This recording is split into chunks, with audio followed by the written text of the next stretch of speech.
getting off the ground, and then stayed involved. And 2 years later, I got sucked back in. So it would have been a much better financial decision had I actually stayed with the company from the get-go. But yeah, I've been here ever since. So full time for 8 years this June. 8 years. So you basically started full time about the time that Meetup started to have organizers, right? Just before, yeah. Yep. And what do you think was the major driving force that made Meetup start having organizers? That was in the summer of 2004. What made Meetup to get to that decision? Yeah, so when Meetup launched, there was no such thing as organizers. And the whole premise was that there was a computer in New York City, and some of you have heard the story before, but I'm not repeating myself. There was a computer in New York City that had a database of locations, and it had a database of cities and a database of topics, things that people might want to meet up about. And there was 500 topics you might want to meet up about, and about 500 cities. And in every one of those cities, it randomly declared that on a certain day of the month there would be a meetup day, worldwide meetup day for pug owners, and or worldwide meetup day for Elvis fans, or worldwide meetup day for Spanish language speakers. And you basically sign up and you say where are you, and we'll tell you where the spot is. And if at least 4 of the people also RSVP in your city, the meetup will be declared. It'll be announced. It'll happen at this random location that a computer in New York City decides is actually the best place for you to have a meetup in New York. Well, that was a phenomenally successful way of getting it off the ground. It worked well enough to get thousands, about 1,000 meetups happening a month, maybe. Which is a lot.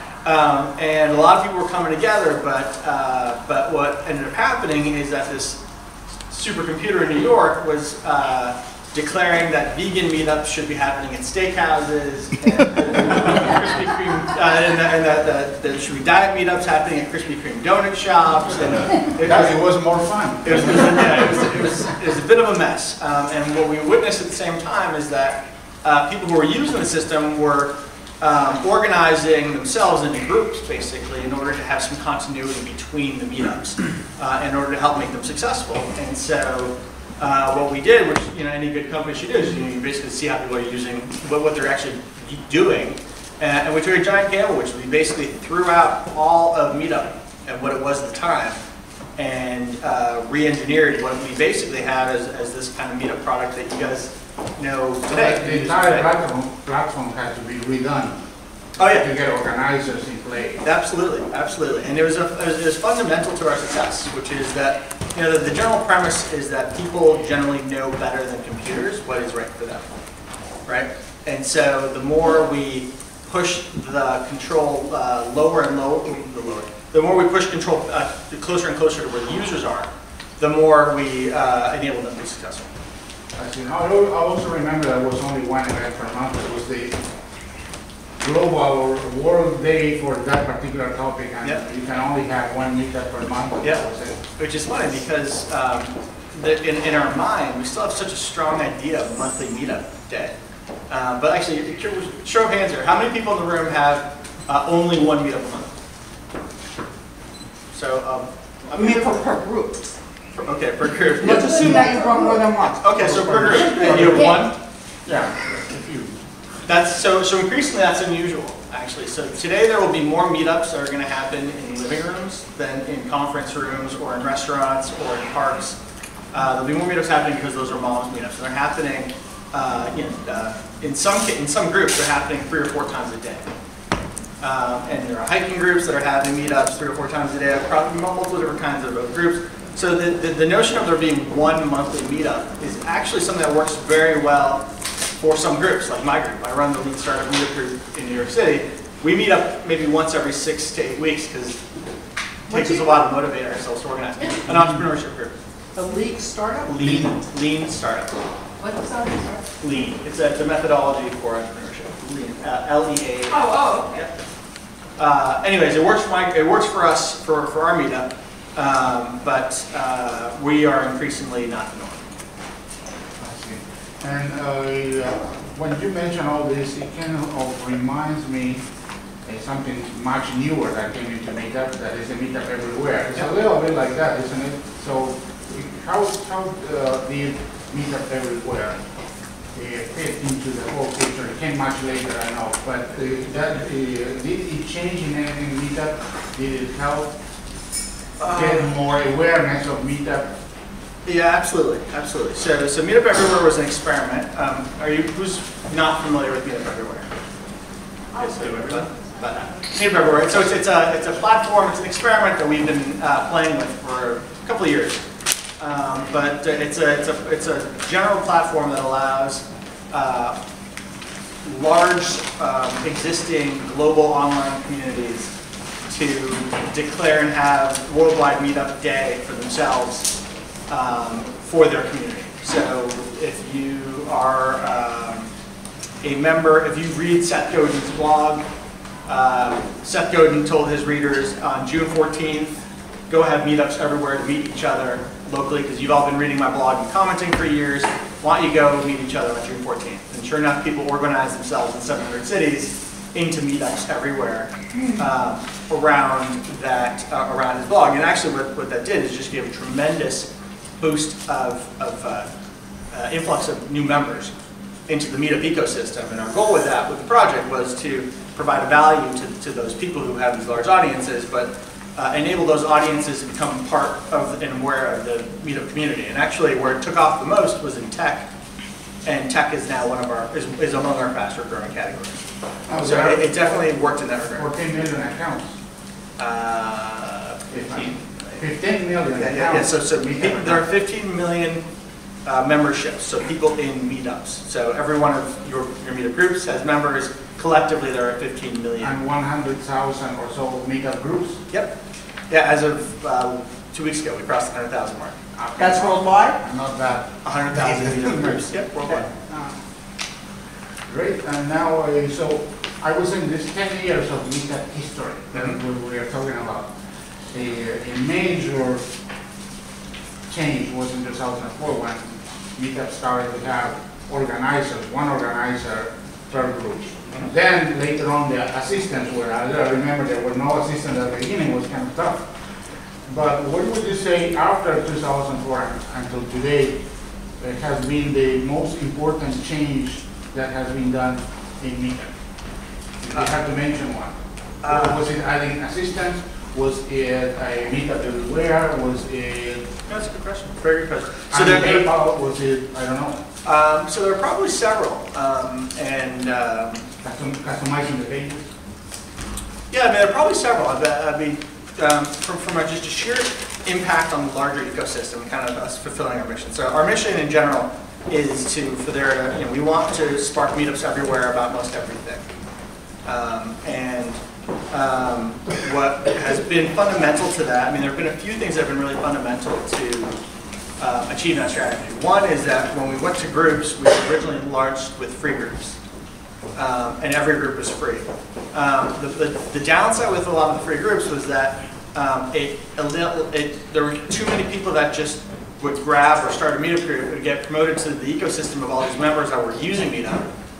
And they would create a meetup and then say, we're going to have a meetup and it's going to be at such and such a place. And 3 weeks later, they completely forgotten that they had created it, but other people would show up and would be expecting there to be a meetup, and there wasn't a meetup there. And so essentially when we started charging, we introduced a modest fee in 2005. And when we did, that filtered out a lot of the inactive groups. So the groups that were more active were the base that we started from, and we grew from there. Since then, there's been a few kind of big ideas that we've been pursuing, which is one, organization building. So we made it possible to go from kind of a lone individual organizer has to do all the work, to there being to allowing more and more people to have responsibilities inside of the group. So assistant organizers, AOs, EOs, and a whole smorgasbord of different things. We introduced payments, which is actually there's a surprisingly good volume of activity happening through that part of the platform, and it's good. I charge for my meetup, you charge for your meetup. When I charge $5 to attend, my show-up rate goes up significantly. If I charge 10, it goes up even more. So the number of people who don't show up is usually is much lower when you charge. Yeah. So they have to pay in advance? Yes, they pay $5 usually through PayPal, through the meetup site. Some people actually charge money in advance, and then so they charge $5 to reserve your spot, and when you show up, they give you back your $5. You can do that as well. But in general, what we find is that when you charge, some people have a little bit of skin in the game, and because they have skin in the game, they're more likely. Yeah, that kind of avoid the click items, you know, people, oh, it's nice, I like it, and they click yes, and then they completely forget about it.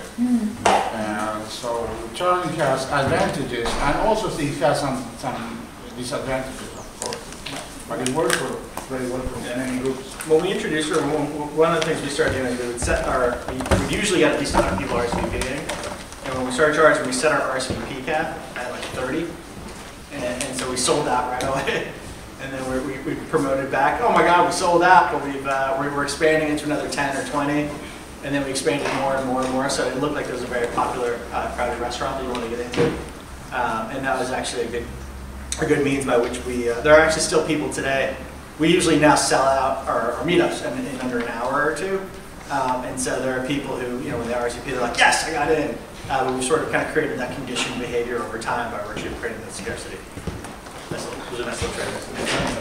What would you say that today is the most important challenge that you find? Is it getting everybody to know our meetup? Is it having the groups being active? Because I know that 50% or so of the meetup groups are not doing events.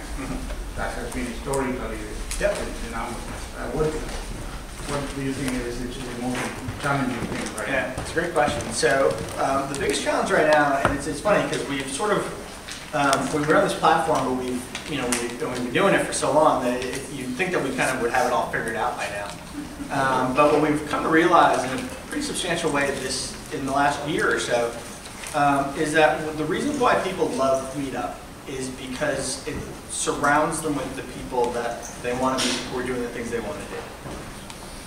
And a large part of what we've been doing, you've been witnessing an experiment, is in tiny thing after tiny thing after tiny thing that is amounting to a very big deal, is that we've been making it easier and easier and easier for people who are coming to Meetup to be more able to find the right meetups for them, and when they're looking at those meetups, understand more about who's in them, and better understand if there are people that they have something in common with those people.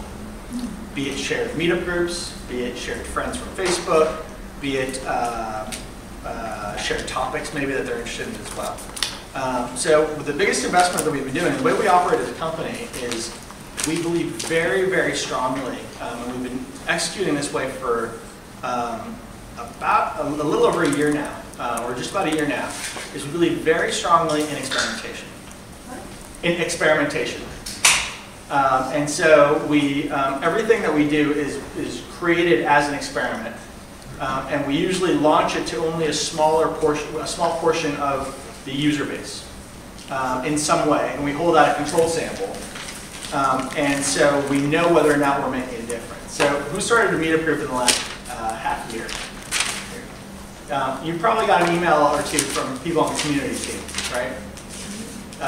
Welcoming you, giving you some specific targeted advice. That program has been formulated over the last several years by virtue of having very carefully analyzing what different organizers need and making sure that we give that we're available and we give the right advice at the right time. And we know that we give the right advice at the right time because we held out a sample of about 20. We greeted 80% of people, and we didn't greet 20%, and we compared the difference. And we systematically varied what we did or didn't do, and that allowed us to know if we're going to actually make a difference in people's lives, whether we're just sending you an email. I got that letter, Yeah. and I actually wrote back. Yeah, and what happened? Didn't hear. Get out of here. What did you write? Well, I thanked her politely, Yeah. explained, some of my goals that I was trying to do. It was just kind of almost like just a formality of thanking her, Yeah. paying attention to us, and looking forward to meeting her at this meeting, hope she'll be here or something Yeah. like that. Did you have a specific question for her, or was it I just don't have a question at that time. Okay. Well, I know responses per that part of the turn. Well, no. It's just I should probably didn't interpret that you have. So if you have a question, it's actually going to be routed. So it's going to be the number one. Off of those, it'll be the number one thing in her inbox. So she would have gotten that. No, I've gotten good email response from people. Sometimes it takes a little longer than you like, but they always get back in touch.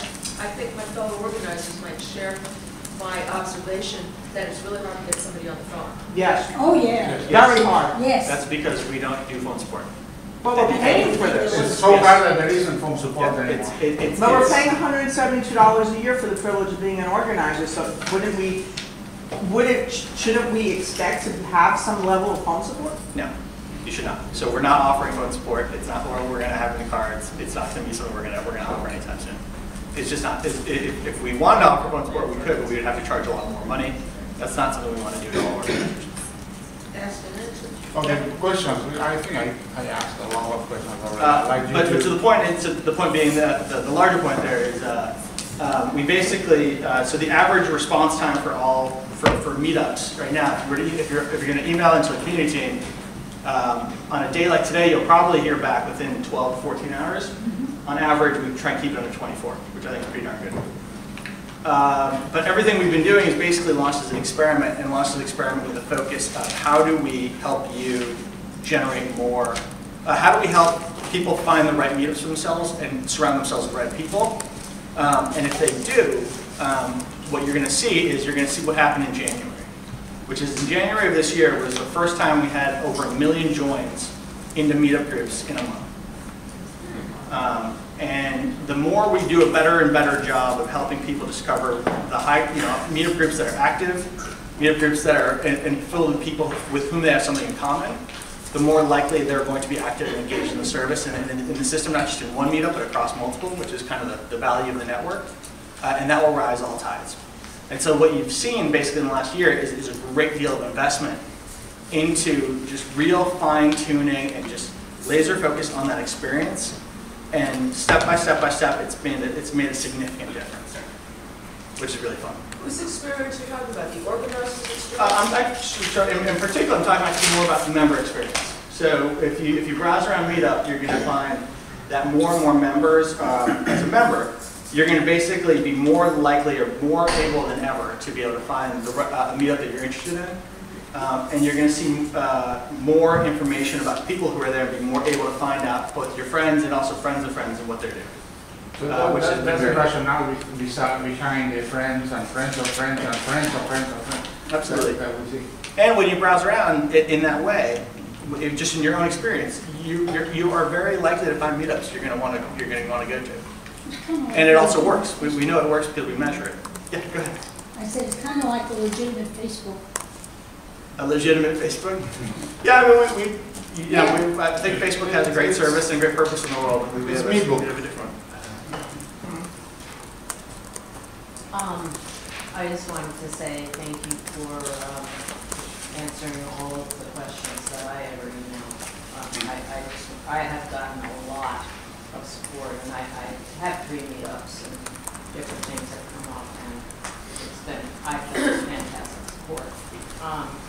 One of the things that was on the agenda for tonight is that you were going to talk about your future vision for Meetup, and I'm very interested to hear about the specific developments that you see coming in the future, because there's one in particular that I'm wondering if you're going to take up. What are your 3 groups? Well, my biggest group is the ski and snowboard mega meetup trips from tri-state ski clubs. Okay. And the reason I formed that group is because I'm very interested in the concept of mega meetups. Because my experience with meetup is, and I belong to 50 or more meetups, I join them all the time, is that there are a lot of good people in extremely small communities. And that if you enable people to copy meetups from one group to another, copy the event, the events can get much, much larger. And that's why I made the mega meetup. And I enabled all of this area ski clubs to advertise on my meetup site, and it grew to 300 members in just a few months. But what was very cumbersome for us was to be able to copy the meetup onto That's a joint